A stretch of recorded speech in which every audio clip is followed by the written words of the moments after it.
Hey guys, I am back with another vlog. I'm going to talk to you guys briefly about this topic that has been on my mind since I started my internship in my PhD program. And let me just get a place to sit. I came to the park, kind of like on break in my internship, so hopefully you guys can see me pretty well. Let me see, maybe I should, let me go take a sit over here real quick. Hopefully you guys can see me. It's like a lot of shaded areas over here. But I want to talk to you guys very briefly because I got to get back to work. But I want to talk to you guys very briefly about the whole idea of whether or not adults with intellectual disabilities, can they have an implicit racial bias? In other words, can they be, I want to say racist, right? Because racist is a whole nother level, right? It's a whole nother level to it. But implicit racial bias, I think, lives in most of us, if not all of us. To a certain degree, like we have a certain degree of implicit racial bias, whether that is for the white race or for our own ethnic background. And so, you guys have been following me, you guys know that much of my interest, my research interest, my clinical focus is in studying implicit racial bias, specifically in African American children, and looking at identity development and their caretakers. But being that I started this new internship working with adults with intellectual disabilities, or they call it developmental disabilities, it has this whole topic has really got to me.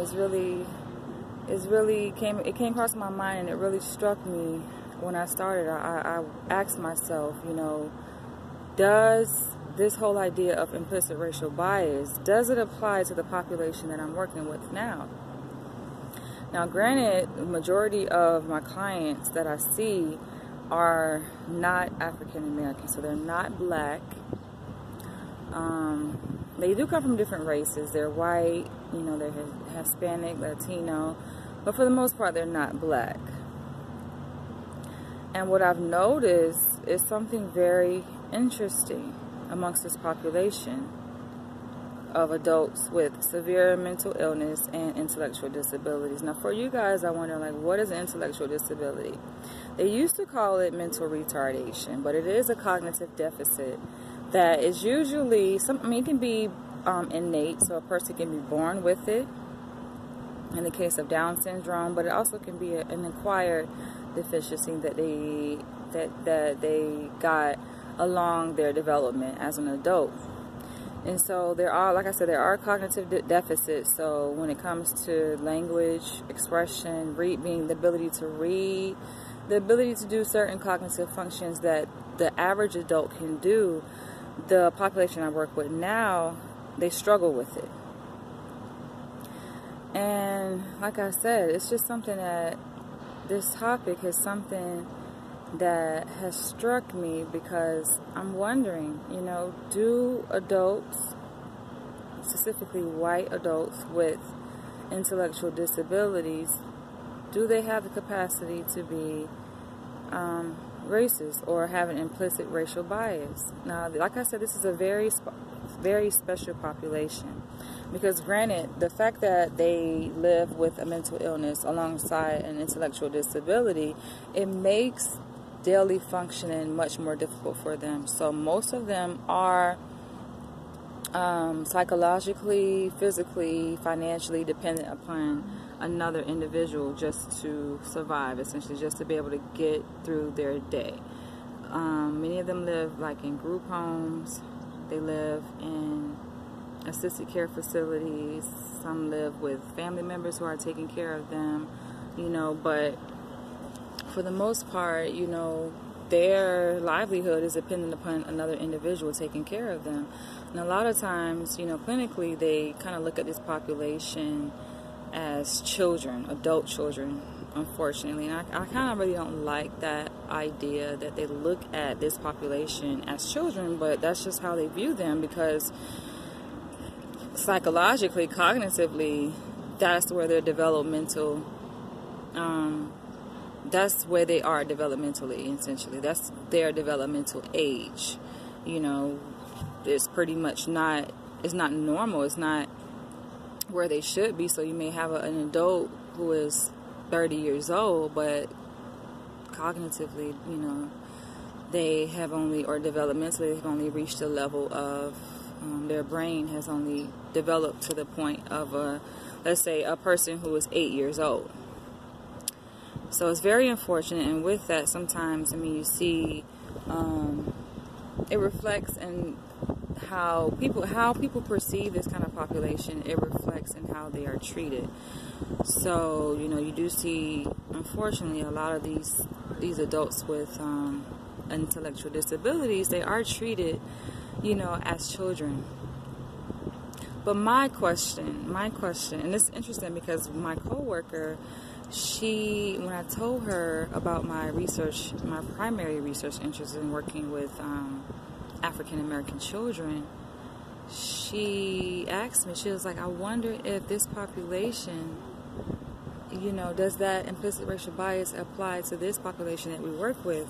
And it's something that I myself had been thinking about.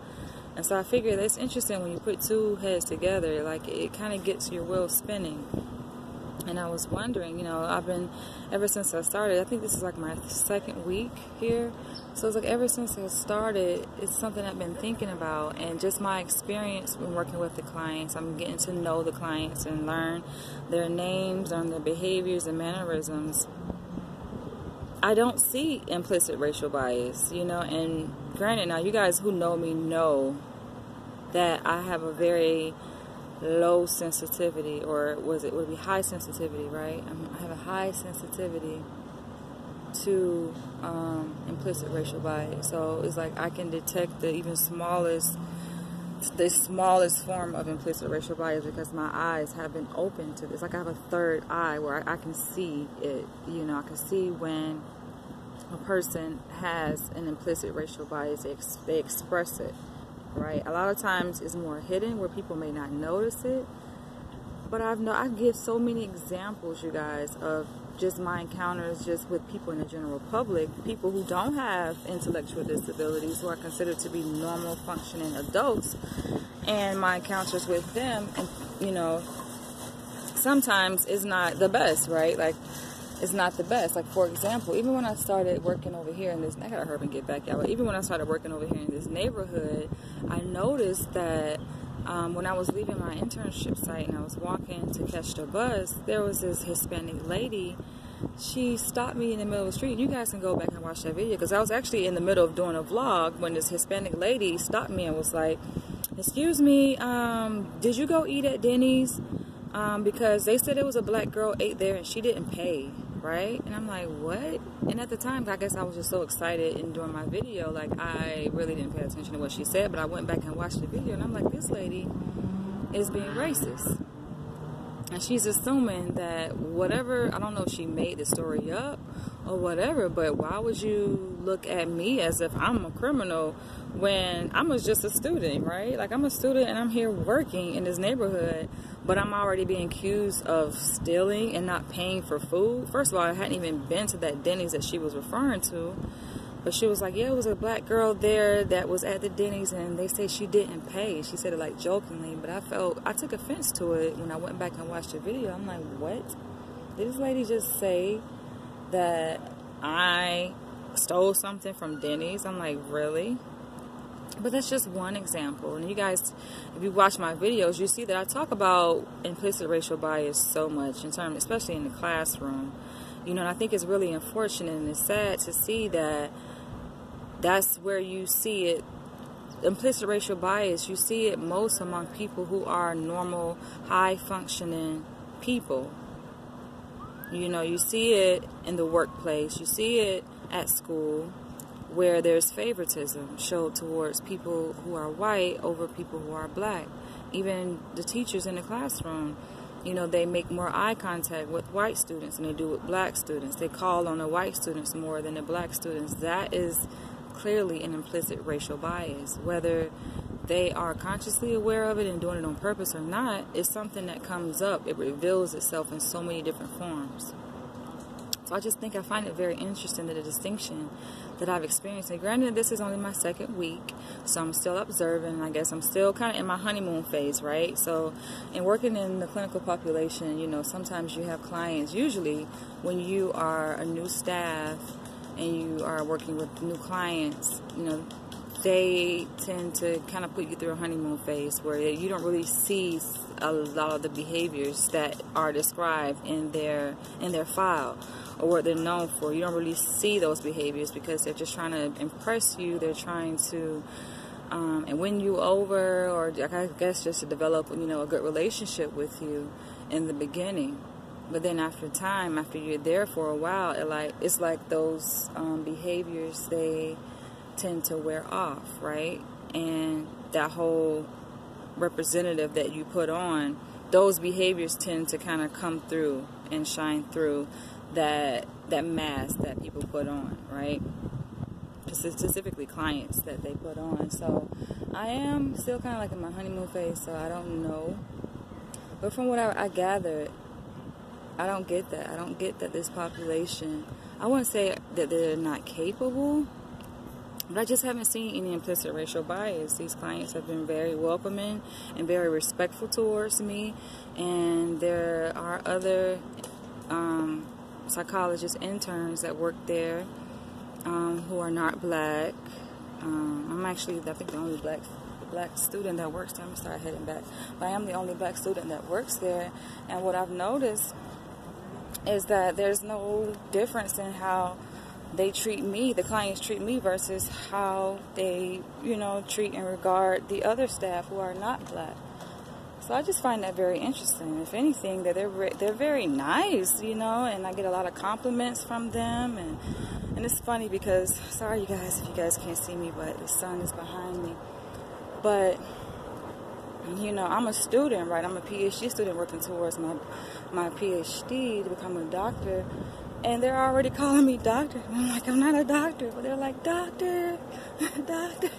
It's funny, right? And I feel like they're so supportive. These adults with developmental disabilities have been so supportive of me, so motivating. They're so, I mean, I don't know. Sometimes I can't really put it into words, like my experience in working with this population so far, but they have really amazed me and impressed me. And sometimes it warms my heart and it makes me sad because I kind of compare my experience in working with them, right? And they, like I say, they're majority white compared to my experience and just exposure to white people who are more high functioning. And I'm